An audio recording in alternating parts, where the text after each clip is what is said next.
Husband and wife, many a times, the devil tries to bring them apart, rip them to pieces for nothing, for no reason. Sometimes it's because we become impatient with one another. We live with one another. This is why the Prophet, peace be upon him, says, خَيْرُكُمْ لِأَهْلِهِ. If you want to know the best from amongst you, he who is best to his wife and his family members. The same applies to a female. She who is best to her husband and family members. If your husband or your wife or your family members can bear witness that you are a very good person, then indeed you are good, because you live with them 24/7.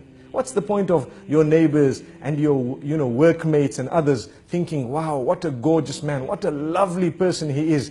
That's because you go to work, you smile, because you're being paid to smile.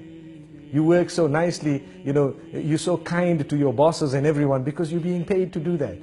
Some wives wouldn't mind paying their husbands to see that smile, because we don't smile sometimes. We come into the home, we throw everything onto one side, we sit in front of the television with our newspapers, and we're being spoken to, and we're just saying, yes, yes, until they might even ask us, are you a fool? And you say, yes.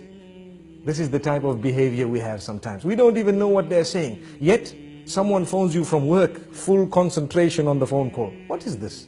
Is this not a double standard relation? Did we not understand that we are working in order to enjoy our life, our married life? We are not married in order to enjoy our working life. People have turned the tables. And this is why if your work is coming and interfering with your marriage, you'd rather leave your work than to end your marriage. We need to know this. Because if we are going to leave our marriages in order to make our work work, we will end up leaving every marriage we are in. No one wants to marry a person who's married to his job. We ask the Almighty to grant us understanding. The point I'm raising is, some people prioritize wrongly, and they end up giving priority to that which is not supposed to be right at the top, over and above the things which are supposed to be right at the top. And for this reason, children are neglected, wives are neglected, sometimes husbands are neglected. The way we speak to them is far worse than the way we speak to others. Sometimes, as I said, at work, we can speak so calm, so kind to everyone, but come home, and suddenly we have such a face. Everybody's helter-skelter. Everybody's running around. No one wants to sit with us. We don't sit with anyone. When we're on the table, we have, a frown, and we look at everyone as the most harsh of people. And yet at work, even the girl who brought the tea to us, thank you very much. Oh, it was so sweet of you. Couldn't you say that to your own wife? Thank you very much. It was so sweet of you. Sometimes we have these examples can go on and on. But the point being raised is we need to make an effort to try and build the relation. Relations are built. They don't just happen. They are built. And it's like a little plant. You have the seed. The more you water it, the better it will grow. Sometimes you add a little bit of fertilizer and you find it will grow better. The fruit from it will become or will be of a far more superior quality. So you need to know, in the same way you're ready to put fertilizer there, sometimes a little rose can do a lot of positive, within the home. And yet we haven't ever done that.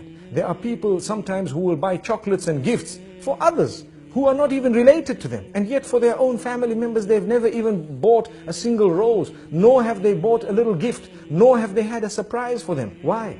This is when you have the relation breaking, especially today, in the age of television, in the age of the internet, where people are watching others live, sometimes even on the box, and they see how, happy others might be. They tend wrongly to compare. It is wrong to compare. It is in fact almost detrimental to compare your marriage to those who might appear to you to be happier than you. But people are doing it. And when they do this, at least we need to know, let us try our best to develop such a solid relation that they can discuss things with us openly, in a respectful manner. Look, this is where you're making a mistake. This is where I think you need correction. And don't feel bad about it. Take it. Some men think that we don't want to be corrected, and the same applies to some females. And this is husband and wife. We are supposed to be the closest, and yet we can't even communicate.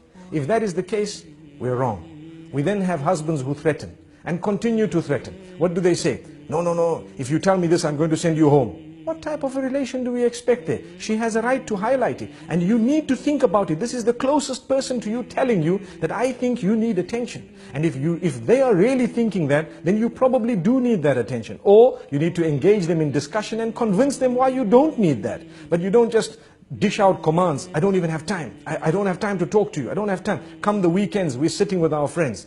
Well, why did you get married? you have a wife, you have children. These are the first order of your friends. This is the most intimate circle. If you are not prepared to spend time with them, then how do you expect the marriage to work?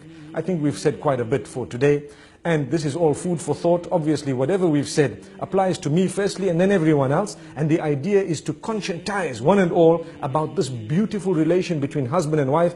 This is only a tip of the iceberg. May we have another opportunity sometime to go a little bit further. Until then, Assalamu alaikum wa rahmatullahi wa barakatuh.